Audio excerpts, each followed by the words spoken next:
So welcome everyone, and those of you who are not familiar with us, we are a performing arts school that supports amazing young talented artists throughout Harlem through vigorous training programs, and we also serve the adult population with classes and workshops and events like the one you're going to see tonight.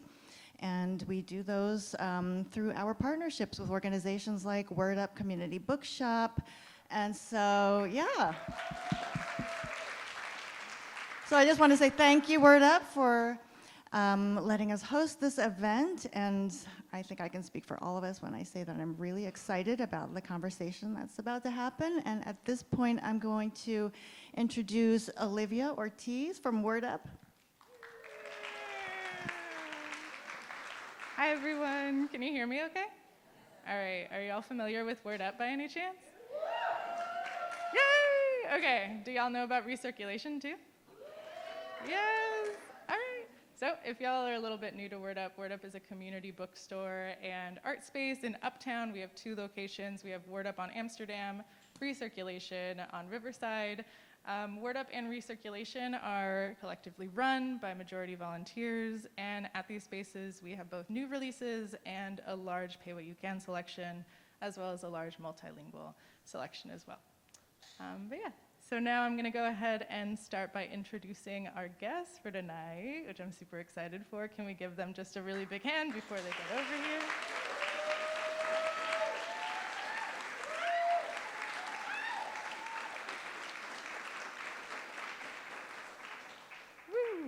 All right, I'm excited to keep that energy going, but so today we have Nana Kwame Adjei-Brenyah, yeah! Yes! Yes! Best-selling author of Friday Black and Chain Gang All-Stars, which we also have up front here if you're interested in buying a title a little bit later on. And then we have Desus Nice.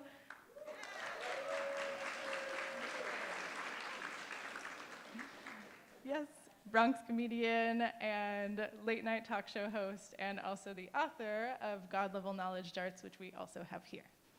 And then, our guest of the night, we have Jay Ellis.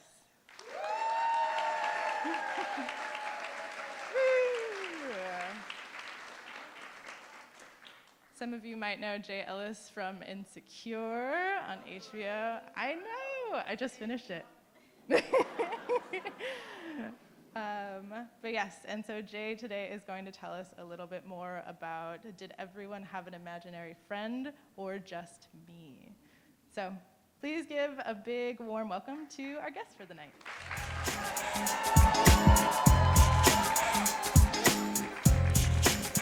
Y'all put me in the middle.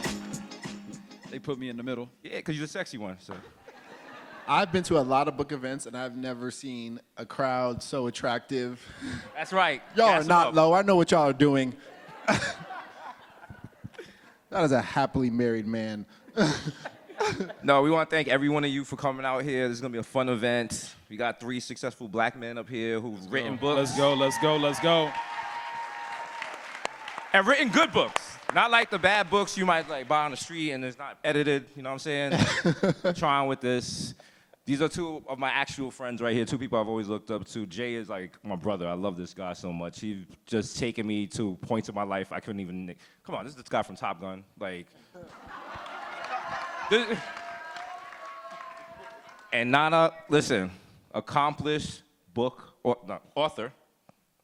He's a great man. Do you teaching the kids? Yeah, I be teaching too. Out here, don't be humble, talk about it.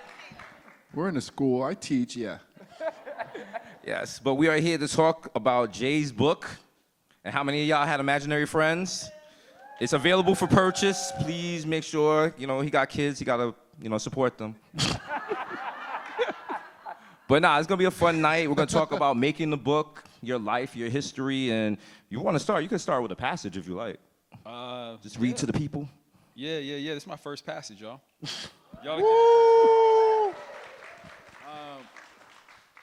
I'll stand up, actually. Professional. Yeah, you know what I'm saying? I be standing. Mikey and Me intro. Los Angeles, California, Tampa, Florida. Oh, hell nah. We ain't about to be no Crocs dinner. Being a kid, especially a black kid and a black boy back in the day, was confusing.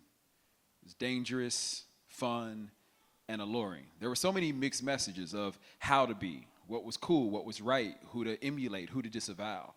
We were court-chasing hoop dreamers and starter jacket wearing block dwellers who debated and acted out iconic scenes from the greatest movies, television shows, and music videos ever made, all while staying or trying to stay alert to the presence of crack cocaine, gang violence, the ever-present threat of police violence, and an overzealous government that made overpopulating prisons with young black men its mission. Every day there was a new threat to our safety, and every day the stakes felt higher and higher than the day before. To be afraid and intrigued at once was ordinary. I came of age in a wild time, and I know every person in the history of the world has said that the era that they grew up in was iconic. But when you're an 80s baby who came of age in the 90s and you say it, it hits a little different. Reaganomics, inflation, the Hollywood shuffle, the war on drugs, sorry, people of color, the rise of hip hop, Scarface, Michael Jackson sleeping in a hyperbaric chamber. Michael Jackson with a pet monkey. The golden era of the NBA, the Chicago Bulls, the first cell phone, Do the Right Thing. 1 billion people watched Prince Charles and Princess Diana get married. Crack cocaine, the prison population boom, Coming to America, Cabbage Patch Dolls, Whitney Houston, Top Gun, CD players, HIV/AIDS, 24-hour news channels, school days. 83 million people watched to see who shot J.R. Ewing. Back to the Future, Michael Jordan, can we talk for a minute? The rides of the Bloods and the Crips, Yo Mama jokes, Teenage Mutant Ninja Turtles, Harlem Lights, The Personal Computer, Cleo the Psychic, MTV, The Three Strikes Law, the Gulf War, He Got Game. I did not have sexual relations with that woman. The Real World, dial-up internet. Hey, Macarena. Pagers, Tupac. 95 million people watched the O.J. Simpson verdict. Sony PlayStation, Aaliyah, Ebonics, the Cuban Adjustment Act, Boys in the Hood, Tamagotchi Eggs, Tony Robbins, It Never Rains in Southern California. Juice, Seinfeld, The Unabomber, The Notorious B.I.G., The Fresh Prince of Bel-Air, Rodney King, Hooked on Phonics, Love and Basketball, The Clinton Crime Bill, Jay-Z, Dead Prez, The 92 Dream Team, Matthew Shepard, and the first gene therapy trial, Janet Jackson, NAFTA, In Living Color, the Oklahoma City bombing, Toy Story, Anita Hill, Crystal Pepsi, Oprah, Forrest Gump, Destiny's Child, Doc Martin, Living Single, Jeffrey Dahmer, Clueless, I Got the Hookup, Holla If You Hear Me. Pogs, Jurassic Park, Lauryn Hill, Fight Club, Mariah Carey, FUBU, and Wu-Tang Forever. If young you was anything like young me, then you needed something to give you some semblance of control in a chaotic and uncontrollable world. And that's how Mikey, my imaginary friend, came to be. Thank you. Let's go. Let's fucking go. Good shit. Yeah, he did that.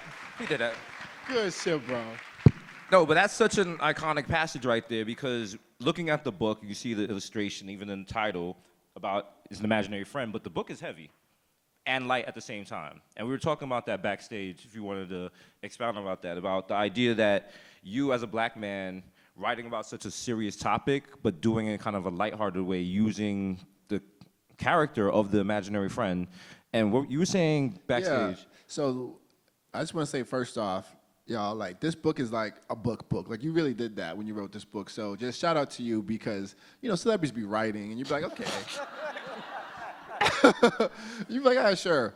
And then I read this book and I'm like, wow, like, save some for the rest of us. He can write, he can act, he's tall. He has footnotes in this book. I'm like, is this a textbook, bro? Like, But so I commend you on that. But the section I was talking about is many parts of the book, but one of my favorite parts, maybe we'll talk about a little bit later, was when you talked about being in a gang for a week.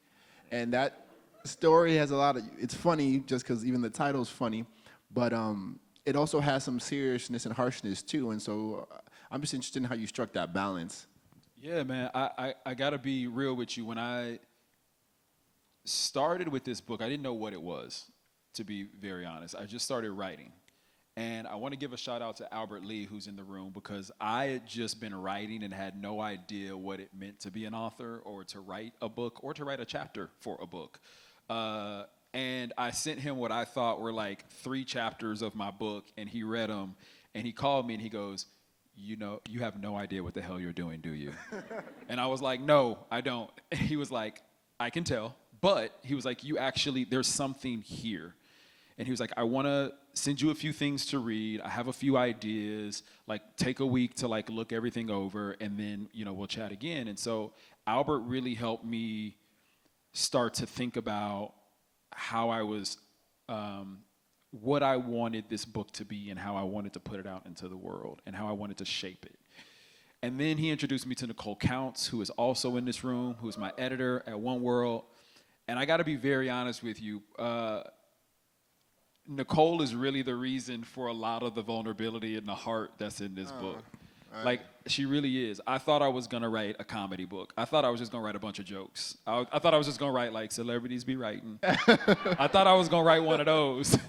And Nicole pushed me, and she pushed me to places that, like, I thought I didn't want to go. And then I got there, and I was like, oh, I'm cool with talking about this. I'm comfortable writing about this. Like, the chapter that you talk about, the week I joined a gang, in that chapter, I set up what my 3 previous experiences with gangs were. One was seeing Boys in the Hood in a theater the summer that it came out in Sacramento, California, with gangs in the theater and police, and a fight broke out, and then shooting. The second was an uncle of mine who had got caught up with a gang and was in a sting and was going like 70 miles down the highway and realized that he had an FBI agent sitting next to him, and he jumped out the car and forever changed his life, his mobility, his ability to take care of himself and move for himself. And then the third is a drive-by where we lost a cousin of mine, and she was an innocent bystander, essentially, and it's unsolved. And then I go, and even with all of that, I still understand the allure of joining a gang. Like, you get to have a bunch of homeboys. You always get picked for a basketball team. If somebody messing with you, like, they gonna all fight them together. Like, I could understand, especially at such a young age, why it was such a like, oh, but the Doughboys, like, look at them. Like, I want to be like that. And in that story, I talk about this kid who wouldn't leave me alone on the bus. I didn't want to fight him, so I decided that I would join a gang to fight him. And I asked a kid at my school who was in the gang if I could join, and he says, yeah. What I didn't understand at the time is you got to get jumped in a gang. And I didn't want to get jumped in a gang. So I spent the rest of the week like ducking and dodging, and then finally on Friday they got me. And when they got me, one of the kids was like, yo, we're meeting up at the homie's house tomorrow, you should come through. My parents wouldn't take me the next day. It was across town. And all the boys met up. A kid brought a gun. He talked another kid into playing Russian roulette. That kid pulled the trigger and ended his life. And he was 13 years old. And I was numb. I was fully stunned. I was 13 years old. I had no idea how to process that, what it meant. Like, all of a sudden, a kid that I knew every single day, he didn't move and like get to go continue life, and we just lost touch. Like, he got no more life to live. And it rocked me, bro. Like, I literally like wouldn't go anywhere for weeks. I was so afraid and scared and confused. And I didn't know that I was gonna write that story for the book, to be quite honest with you. And I had written like a version of it that was not all the way through what the end of that story is. And Nicole was really there to kind of like push me a little bit and ask me some questions that got me to really think about putting stories like that in the book that really show a lot of that vulnerability. Y'all did it. Shit, that was kind of heavy, bro. Sorry. But no, even in the book, you're talking about, especially there's a passage you're talking about just even posting to Instagram. And the idea that you're not comfortable doing that. Like sometimes, we all have those moments. You'll throw a photo on there, you'll hit publish, and then you don't check it for the rest of the day because the comments gonna be crazy. They're gonna say wild things, call you goofy, say you're ugly. Not you, but How were you able to put that into the book? How were you able to using Nicole's process, squeeze more vulnerability out of your passages? Because while it's still funny, like you said, you talk about some really heavy stuff in the book. And how do you, just use the levity as a way to just keep the story going forward and not make it too heavy to read? Yeah, I mean, life is full of both. I think, life, the funniest things happen in some of the shittiest moments, worst moments, excuse me. I know we're at a school. If there are kids here, my bad.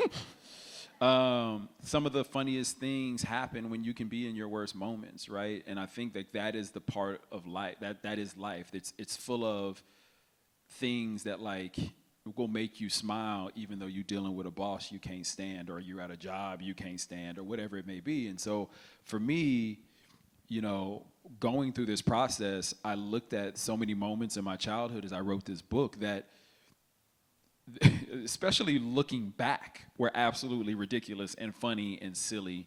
And I wanted to bring that in because to me, and again, Nicole was really a big part of this, but bringing that in really helped tell the rest of the story, because it literally, life sometimes is like that. Yeah. And you can go from this moment to this moment.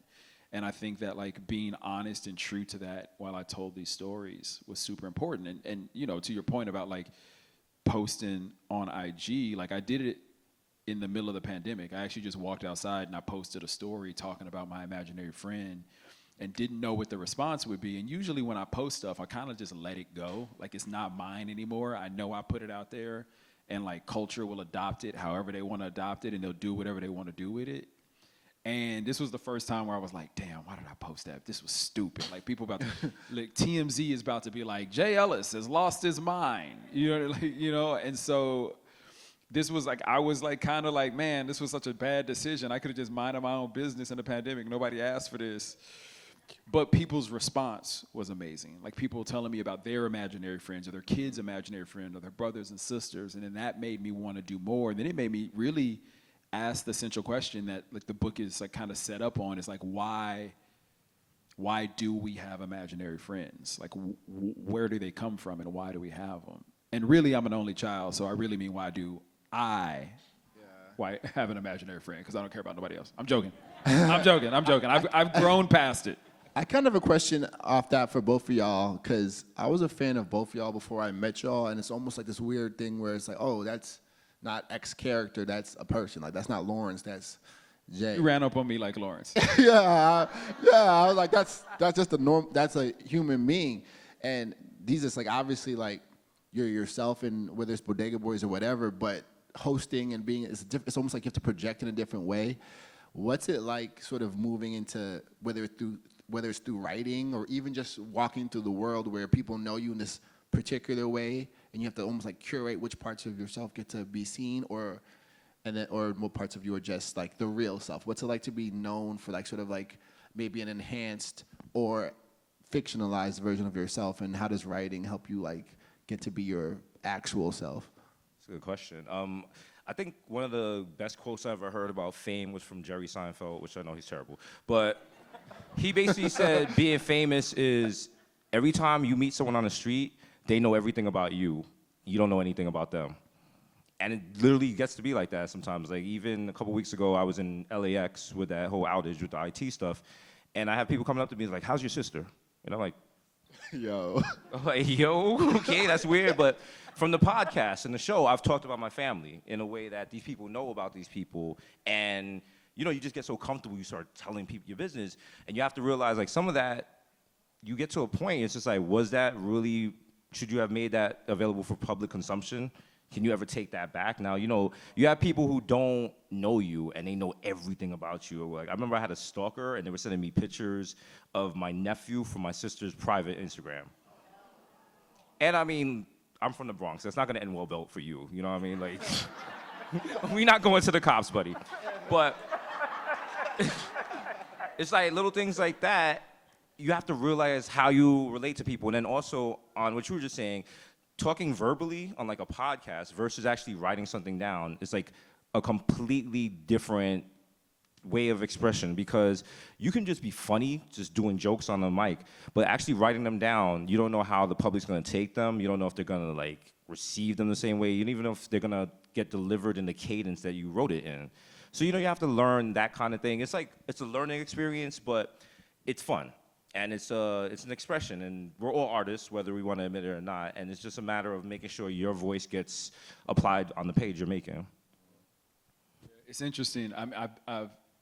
I've been fortunate enough to like be a performer, be an actor for my day job for so long, and play pretend, that very early on, I had some co-stars who were like, you need to make sure you understand what is important to you and what is sacred to you and what is yours, and keep that sacred and keep that important, because working in that industry, it moves so fast and there's so many rejections and for so many different reasons, and things are going and then they're not going, and then you don't work for a minute, and like all that stuff can eat you up so fast. And so make sure you keep something sacred to you that fills your cup when you need your cup to be filled. And it's interesting because like Nicole and I would have this conversation all the time when I would write stuff, and she would say like, I know that like there's like the Jay Ellis, but then there's also like Jay Ellis, and I'd be like, I know what you're saying, I know what you want, and it was this interesting dance of trying to figure out like,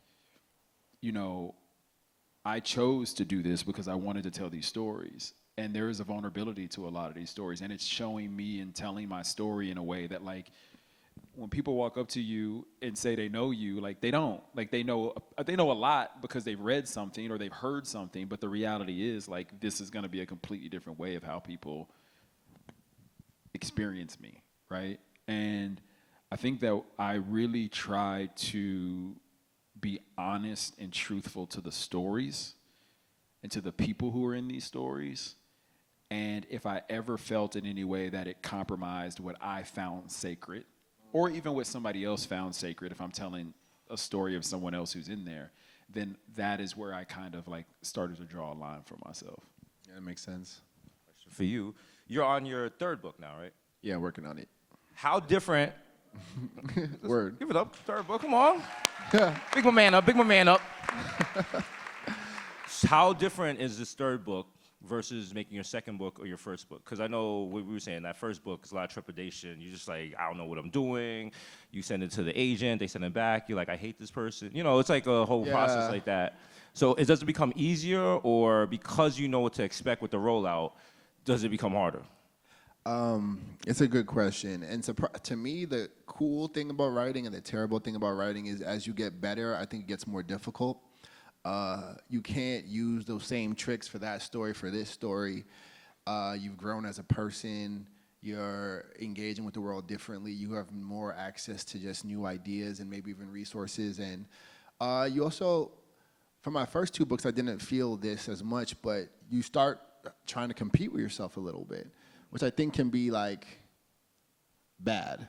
It's like that first album, somehow the third album never hits the same as like that first album.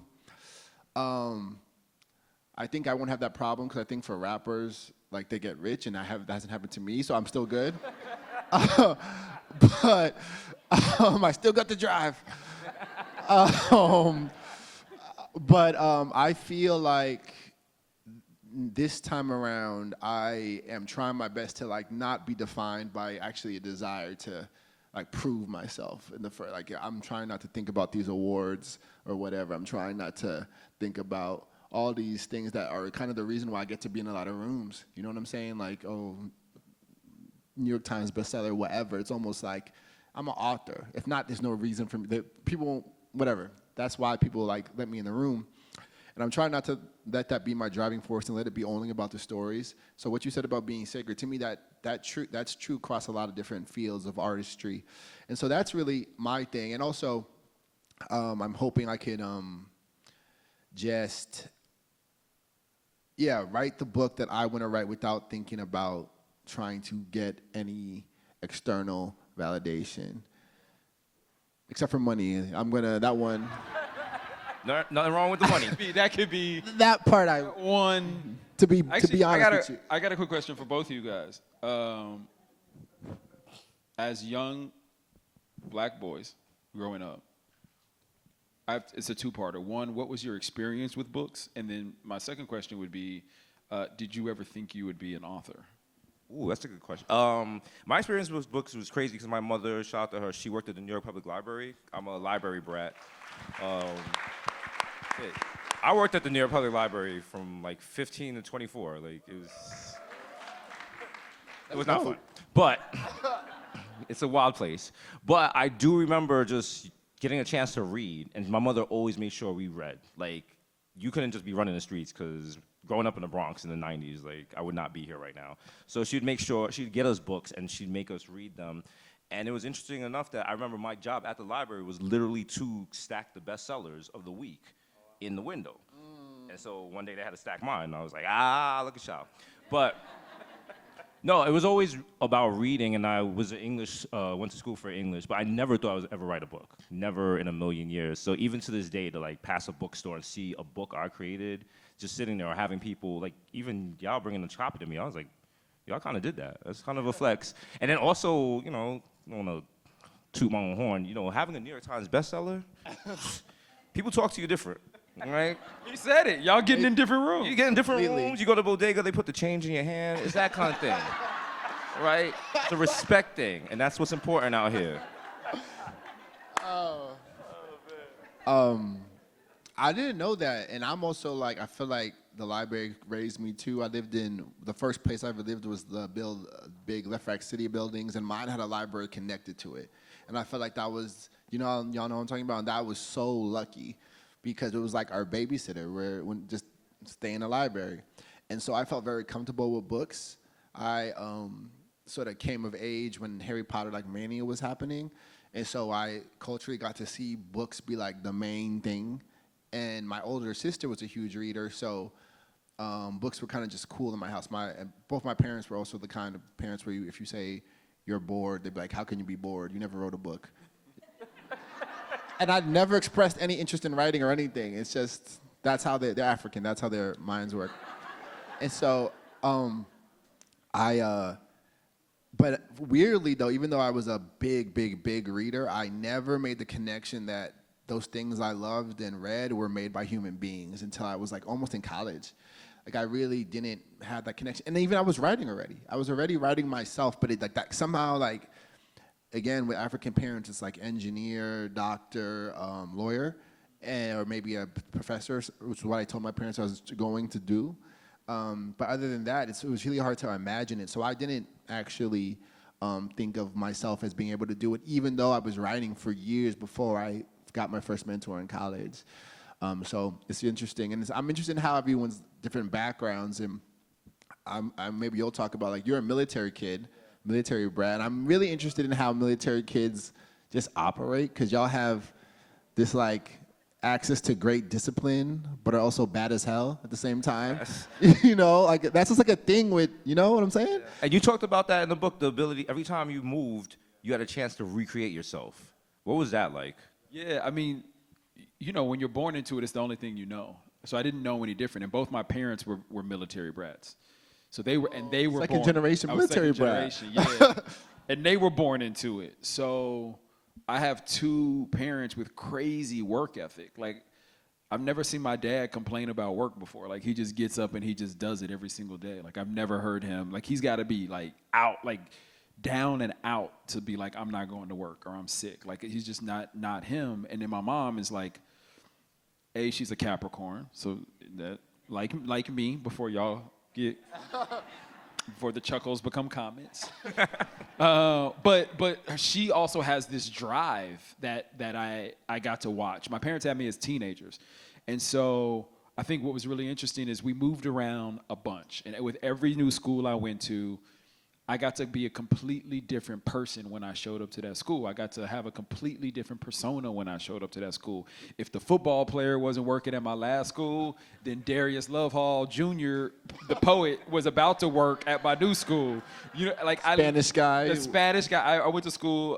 I tell this story in the book, but we lived in Austin, Texas. We moved off Bergstrom Air Force Base. My dad had just gotten out of the Air Force. And we moved to East Austin. And East Austin at the time was all black and Latin. Now it's like Soho House and condos. Y'all know how, you know how it goes. But that's what it was. And I was going to a school where 84% of the kids spoke Spanish as a first language. And all the kids who spoke English would stay in one classroom all day, and the teachers would rotate, while the other kids got to rotate to different classes. Well, I decided, since I was going to this school, all I basically had to do was like catch the bus, go to the cafeteria, and then get to class, and I'd speak English in class all day. But for that first part of the day, I was gonna speak Spanish. I was gonna be a Latin lover because my middle name is Ramon. Ramon. And so my imaginary friend, Mikey, he coaches me basically on like how we gonna pull this off. So like I watch Univision, I listen to Latin radio stations. I knew like 3 Spanish phrases and I would just say them over and over and over to myself. And so I get to the bus, literally on the first day of school, I get to the bus, I climb on the bus. Most of the kids, again, like that were on that bus spoke Spanish as a first language. And I'm sitting there in like my little brown bench. And you know how kids do that thing where they like look at you, but they don't want to talk to you. And like this kid kept looking at me. And then finally he asked what my name was. And I said, yo, Donna Jay Ellis. And he said, what? And I was like, yo, Donna Jay Ellis. And he was like, well, where are you? No, and then he says like, where are you from? And I was like, cake pasta. And he was like, what? And I was like, cake pasta. And these kids decimated me on the bus, like in seconds. These kids ripped, like it was savage how they ripped me apart. But one kid was like still playing with me. He was like, oh, where's your accent from?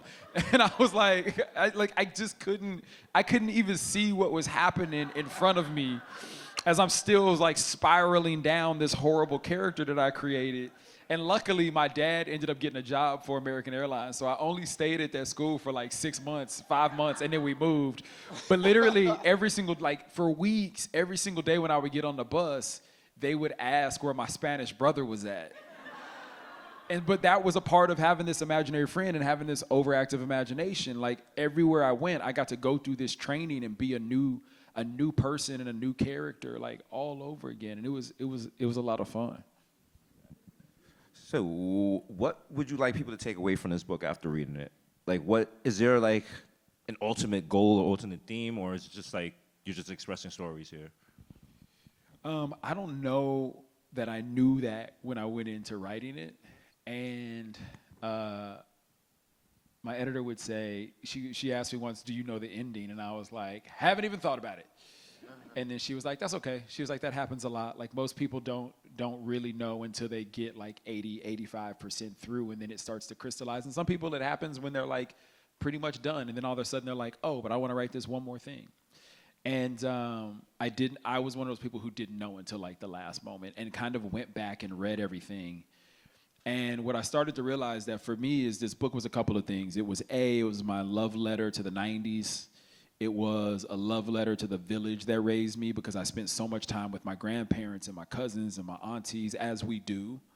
And then it was a love letter to all the cities I raised hell in. And what I realized going through this process was that when I was young, I had this imagination that ran with reckless abandon. It was so free. And we all have that when we're children. And then we get older. And typically when you are a person of color, you come of age a lot younger because the world looks at you differently. And the situations around you that are happening in your neighborhoods are different, or how the police response or authoritative response may be is different. And so you come of age a lot younger. And that is what happened to me, and I lose this innocence.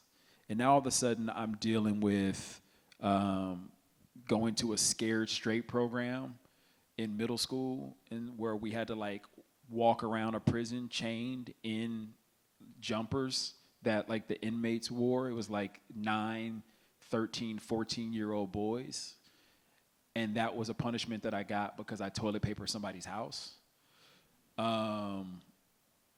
to joining a gang and losing someone who I knew and who I went to school with at such a young age and not knowing how to process that all the way up until my junior year of school. I got pulled over 9 times and never got a ticket.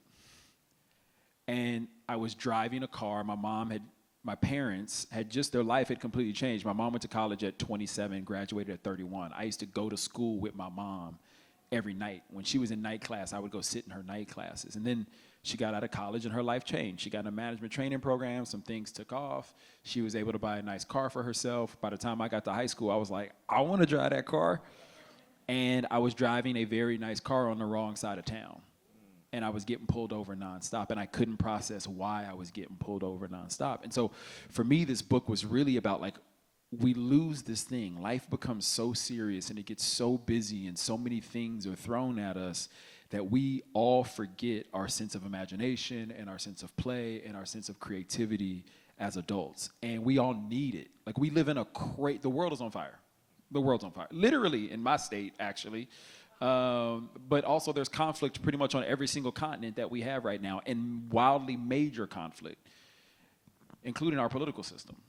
And life can get so heavy and so serious, and the thing that a lot of us need to heal ourselves is finding our inner child and healing that inner child, and then also finding our ways to play and be creative and imagine. And I think that's the thing that I want people to take away from this book is, like, how do you put that in your life? And that could be anything. That could be like paint and sip. That could be playing a song on the piano. It could be spelunking. Where in the world is Carmen Sandiego? But anything that makes you smile and that makes you kind of just be happy and brings you joy, because we need it, and it's healthy, and it's a stress reliever, and it's engaging, and there's so many, like, medical benefits to it and mental health benefits to it. So that is what I would want people to take away from with this book.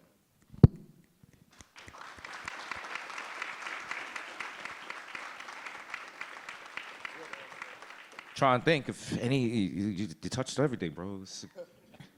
But, like, you know, you're saying about having the imagination. Do you have parts in your life right now where Mikey just pops up?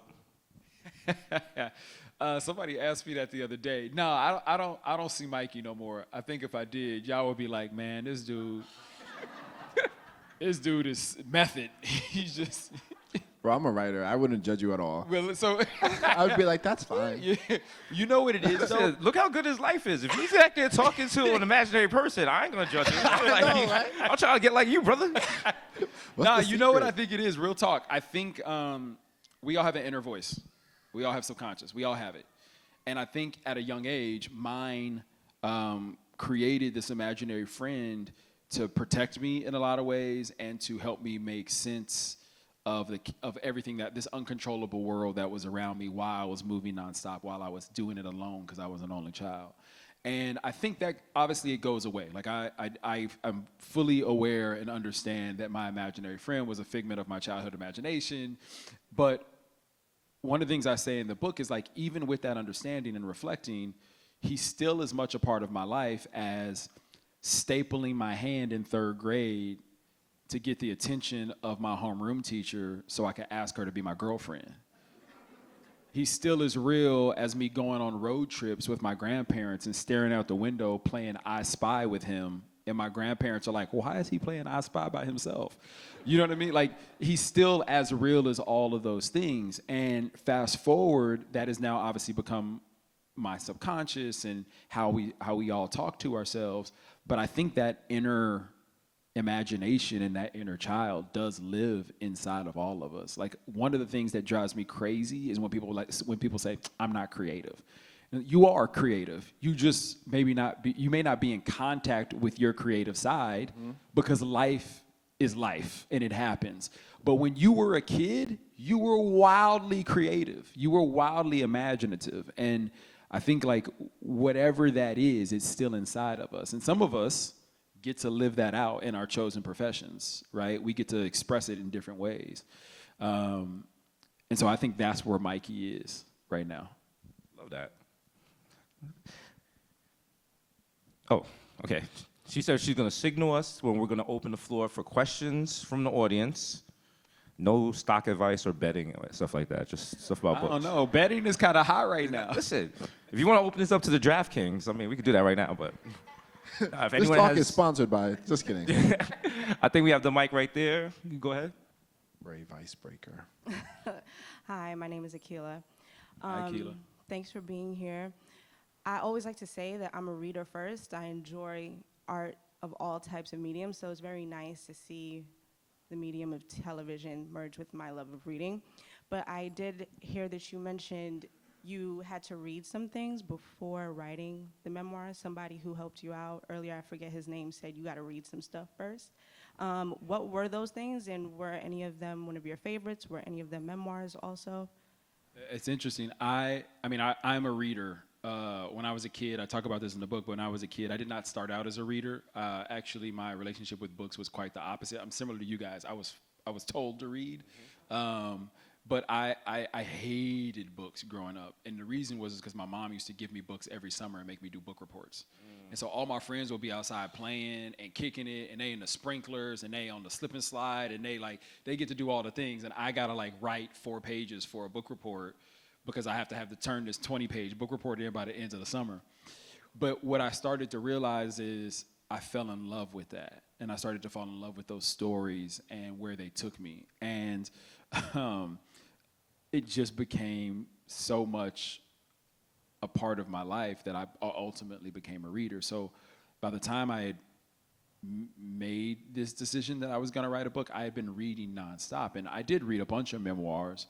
I've read, everything from Barack Obama to Mindy Kaling to Issa Rae I read a lot of actors because I'm so interested, partially because I'm interested in their path and their process. So I find a lot of the memoirs that I read tend to be in that space usually, with the exception of our president and our first lady.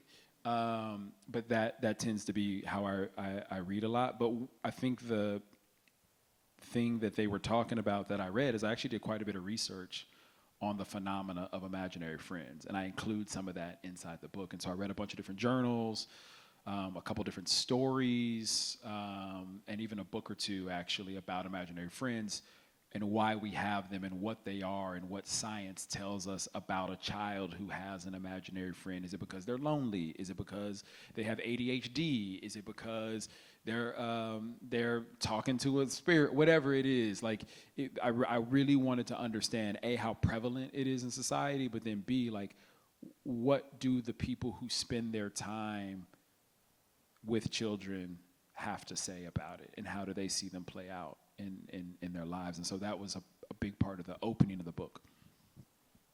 How you doing, Jay? I'm Harlem Swag. Good. So my question is it a creative hobby that we might not know about that you have and you want to share to the world? I really love, I love remodeling stuff.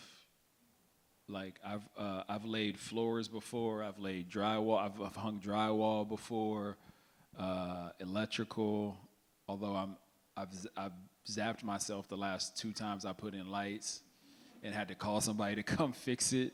But I love tactile. I'm big with doing things with my hands. One of the things I found that I've kind of slid into, and my daughter doesn't realize it, but I love coloring with her. And I love coloring for me. Not for, she's there. It's her crayons I'm borrowing, but I love it for me. But what I realized is that man, being able to sit there and have enough attention focused on in the lines, out of the lines, whatever your color may be, the world fully disappears. You can't think about the stressful thing. You can only, for some reason, for me anyway, I can only focus on what's on the page in front of me. And so it's become this very calming thing. And it, again, it's tactile for me. So I slid right into it. Thank you. I like the variety. It's coloring and manual labor. Whole spectrum. Hello, I'm Shantae. Hey, Shantae. If you could title this chapter of your life right now, what would you name it and why? Ooh. All Right, that's a good question right there. I wrote this to somebody the other day in a letter, and it's really stuck with me for some reason. I would say a wild and whimsical roller coaster. I think every day is different, and I got kids, so now every day is ultimately different, times two. But also, like, I'm in this season in life where, like, I've gotten to do some really cool stuff. I've gotten to have some really great jobs and meet some really great people and become friends with folks, and, like, now get to write this book. And at times, it feels like my feet aren't on the ground. Like, I am a wildly grounded person, but I feel like I am floating sometimes. Like, so it feels like a dream, and it feels very whimsical in a lot of ways. So I think it would be that.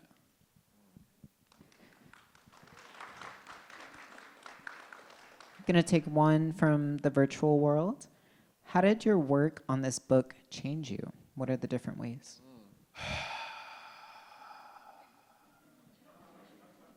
I did not want to ever answer this question.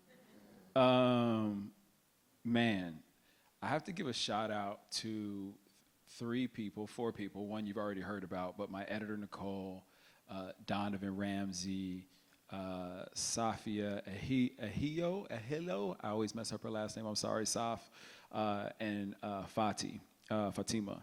And all of them, they're all authors, and they're all amazing, beautiful people, and they were all like, you're gonna be so different when you write a book. On the other side of this, you're gonna learn so much about yourself. And I was like, okay, here you go. Authors wanna be, you gotta change yourself because you wrote a book. Like, maybe I could just write, like what? And oh my God, I was in my feelings so much writing this book. Like, there was so many things that I hadn't thought about, and I all of a sudden was having to deal with and ask myself why I hadn't thought about them or why I compartmentalized them. And I think I found the ability to give myself more grace in this process. And that to me has been like, it's been huge. Hi, I'm Delcy. Hey. I would love to know, what was your process like? Like, for me, I'm writing my first book now. Congratulations. Thank you. And so, that's so nice. And for me, I have to lock in. Like, the best times for me is when I'm, like, writing the MTA, because I'm trying to block away the noise. So when I'm traveling, that's the best time. Like, I write poetry, so that's when I lock in. So what was your process like in writing this book and completing it? Yeah, I actually want to ask you guys this question too, because I'm not the only one up here who's done it. I am a Capricorn. And so I look at everything is kind of like productivity and efficiency. Like, it's how everything is like kind of in my brain, like 2 hours. What can I do with these 2 hours? And I would block out 2 to 3 hours every day in my schedule. And I knew that stuff was gonna come up and it was gonna change, or there'd be a meeting, or my kid would be sick and stay home, or like whatever. But I tried to schedule time for me to write every single day. And some of that is I had the luxury of, which wasn't a luxury, but I had the luxury of time because I wasn't able to go to work during the pandemic because we weren't able to be on set. And then last summer there was a strike, so I couldn't go to work because we weren't crossing picket lines. How long have you been working on it? How long? Yeah, so in reality, fall of 2020, 21, fall of 21, and I finished October of 23, and there was probably a good 4 months in there where I didn't write because we had someone in the family that was terminal, and my wife went to go take care of her, and I just couldn't wrap my head around writing. So that was kind of my timeline. And what I realized when I started out is like, that's not how creativity works. you can't maximize your efficiency of when you want to write and what's going to come to you. But what I found in it was by creating that space for myself, I knew that even if I just sat for 2 hours, I was okay with that. as long as it was committed to this thing and not me getting distracted and doing something else, I knew that sooner or later it would come. And sometimes it would be me in the middle of the night waking up and I would like voice note myself or send myself an email, and then I'd wake up the next day and I'd type it, and then that would get me writing for a little bit. And then there's plenty of days where I just sat there and stared at the screen and tried to distract myself and read other stuff. Damon Young is a good friend of mine. He wrote this book. Oh yeah, that's my man. Yeah, Damon is a good cat, and he wrote what doesn't kill you makes you blacker. Yeah, and there were things about his book that I was like, oh, this is not similar, but I feel like this is a version of my path. And so there were times where I would go back and just read passages of Damon's book. Nate Marshall is this brilliant poet from Southside Chicago who's also a professor. Like sometimes I would sit and read. He has this book of poetry called Finna, and I would sit and read Finna. I would read a passage from Finna, or just whatever I felt could maybe help me get in the space to want to write. But what about you guys? First of all, I love that you said poetry, and in general, like the way that you're approaching this, it just, again, it's very much not just celebrity doing the thing. It feels really earned and real, so I appreciate hearing that. But for me, you used the word lock in, or the phrase lock in, and that's exactly where I feel like I gotta be. I gotta lock my whole life gotta be about it, and it's not good for any other part of my life maybe, but when I'm really, really like locked in, it's like wake up, meditate, go to the gym, write for either 2 hours or 1,000 words, and then eat. And like I do it in that order when I'm really, really locked in. And it's so crazy that I'll get to like 950 words and my mouth will start watering because I'm so used to like that, like a strong routine. That's how I did Chain Gang anyways, because we had pandemic. Even though it took me a long time to write my last book, like more than the pandemic years, but that's when I really like was able to lock in. Now I'm trying to get something similar. I'm not as rigid, but I'm trying to get 1,000 words a day. And like today I didn't do it. And I feel kind of like fucked up a little bit about it, but I'm like, it's fine. It was for a worthy cause, I guess. But like, you know, like, no, I'm just being funny. A celebrity book. No, but it's like I get this, you get this like really weird place about it. But I try to like just create some type of discipline, like grow with discipline. But I'm like trying to get back to it now because I lost it because I was touring the last book for so long and all that stuff. So it's like I'm not back to that place I was at, but I'm like trying to get there. So for me, same thing, just lock in the time that you have, you make it count, and create some type of like, you know, goal-based something. So I hit 60,000 words yesterday, and thank you. So I'm telling you now, so I get some dopamine from being acknowledged.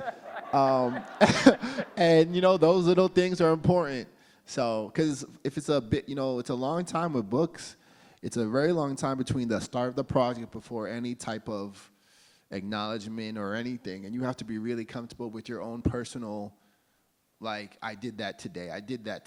That has to be, and to be honest, in reality, I think that the gift that comes from writing, the most important one is the doing it. And that, if you can like really lock into that, it gets easier to do create a real discipline. It's a great question. Yeah, I'm not as routine as y'all. I don't be setting nothing up like that. Like, honestly, a lot of weed. Oh my God, so much. But no, like, it's kind of simple, this process. You just open the Word document, or you open Google Keep, or you open Final Cut Pro, and you just start typing. And in my head, I just kind of have, again, I'm a little insane, so I have like a narrative always going in my head, and sometimes it's just like translating what's going in my head onto paper and stuff like that. And like a perfect example of this, like I want to say in like February, one night I just sat down in my apartment and I wrote 24 pages. Wow. And then at 9 o'clock in the morning, I deleted it. I told you, I'm crazy. But the thing is, in the morning when I read what I wrote, I hated it. Hated everything I wrote. I was like, I don't like this line. I don't like this cadence. I don't like how this character went into this next situation. And even though I deleted the 24 pages, I remember all of it. So I could probably rewrite it from scratch. But at this time, it's kind of like, Sometimes it doesn't feel like I'm writing something. Sometimes it feels like I'm transcribing something somebody else already created. So in that passage, it's kind of like, I feel like I didn't get the interpretation right, or I didn't get the message right. So in writing the book, it was a lot more straightforward than that. But sometimes it's just like, just kind of just vomit on the screen and see what happens. I know it doesn't sound as classy as them, but you get it. But I think that vessel, like being like a vessel that you're transcribing, to me, that's like the lucky times when you're really, really tapped in. That's when, like, to me, you write every day to like clear out the path to be the vessel that can transcribe. And then you revise a lot so that every single section can be touched by that thing. That's like my actual theory about writing. You just do as much as you can, you throw a bunch of sand in the thing, and then maybe one tiny section got that thing you're talking about, but then you revise forever, despite your editors, whatever, and then, or with editors in this revision, boy. Well, that's the way the magic happens to me. Oh my goodness. Shout out to the editors and the copy editors and the friends who give you too harsh notes. And then by doing that, like, you get every single sentence can feel a little bit, I want to use the word holy, but like whatever word you want to put there, if you can have that attention, every word can feel like it has that thing. So I totally feel what you're saying. You know what I feel? I wish somebody, and they did tell me this, but I didn't listen because I'm hard-headed, but I wish I would have listened to the advice of write, don't revise. Just go in every day and write. Just go in every day and write. Just go in every day and write. But I would literally just go back to what I wrote the day before and read it, and then I would find myself wasting 45 minutes of my 2 hours trying to revise what I wrote because I looked at it the next day and I'm like, this is trash. And then I would waste so much time that then I would be like, okay, but I had this other thing that I thought I was going to get out today. I'll try it tomorrow. And then I'd the next day go back, and now I'm on my third revision of the thing that I wrote 3 days ago. And it's really hard it's hard to trust that you can write, get it out, and maybe there is some revision that happens along the way, but it's hard to trust that you can go back and revise. And do like you're talking about, make it holy. I had to remind myself, this new book, I've been feeling that worry again, and I have to remember, oh yeah, you suck at first. Like, your first drafts are trash. But what you said, your method though, I don't mind that because at least you're revising.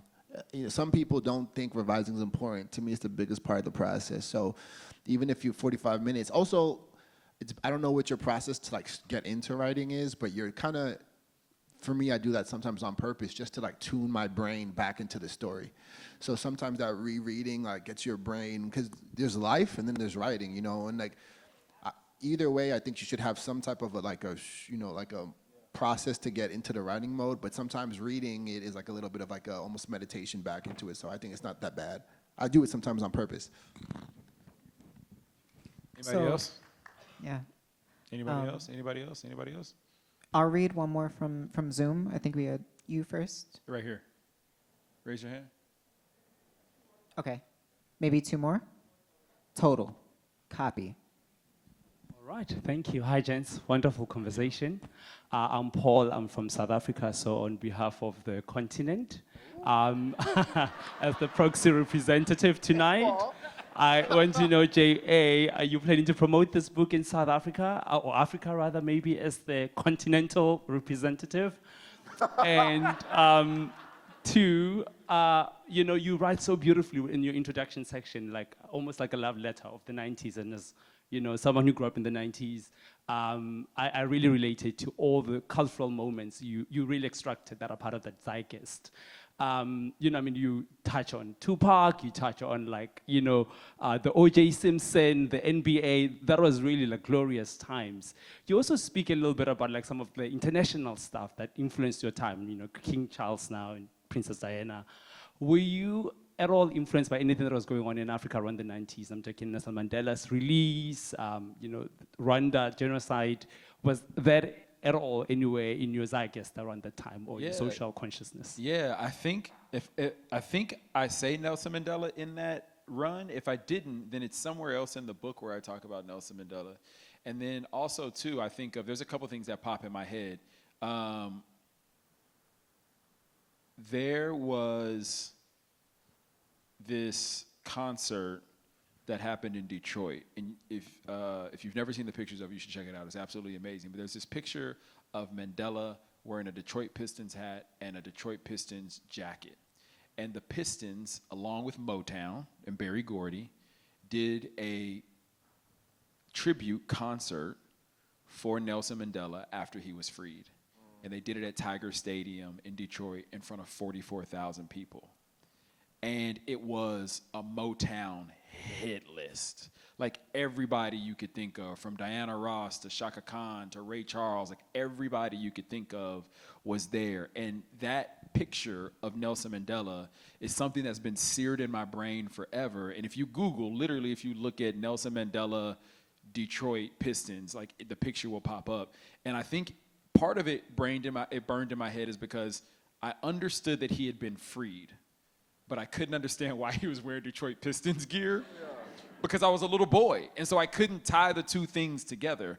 But I understood that this was a free man, and he was celebrating because he has this giant smile on his face. So I think of moments like that. For example, I had an uncle who died of AIDS in '91, and I think of all the misinformation that came out around AIDS and HIV, and how it was being blamed on the continent of Africa, and there was all these theories that had come out of, like all these theories. And so I think that's another thing too, where, like, to answer your question, very much I think there were things, whether they were happening domestically or not, like they were ties back to the continent of Africa that were still a part of the conversation. I mean, low key, even in the most simple way, like you talk about the NBA, Akeem Olajuwon is one of the two first international superstars in the NBA. And parts of Texas and parts of this country did not know what to do with a Nigerian Muslim man playing in the NBA who went through Ramadan, who did not put his hand over his heart during the national anthem. Like, so there were moments like that too that stick in my head that made me curious about what was happening where he was from and why he believed the way that he believed. I'm Adrian. What up, Adrian? I wanted to know if your imaginary friend had anything to do with you pursuing acting. I mean, I guess so. A few people have asked me that who have checked out the book, or once they kind of hear what the book is about. And I would have to say yes, I guess, because I did, like, you know, Desus brought up, like, I used to, like, pop into all these different personas when I was going to all these different schools. And I didn't know what that was, but that was me basically trying to put on a character to convince all these kids at my school that I was that character. And I didn't realize it at the time, but literally going through this process of writing this book, like I could look back and see that what I was doing was my own version of acting, or my own version of like Second City and Groundlings and improv. Thank you. So yeah, I very much think that, like, my imaginary friend had a big part to do with where I'm at today. Somebody said to me the other day, like, how crazy is it that you did that as a kid, walked the path that you walked, and then, like, full circle came all the way back to this thing that you were doing when you loved doing as a little boy, and now as a slightly larger little boy, you still love doing it. And I thought that was a really cool, like, thing, because I hadn't really thought about that before. Thanks all. Give it up for Jay, Desus, and Nana. Thanks for having us, everyone. Incredible book, bro. Incredible book. And it's people reading, bro. You gotta read that section. That was good.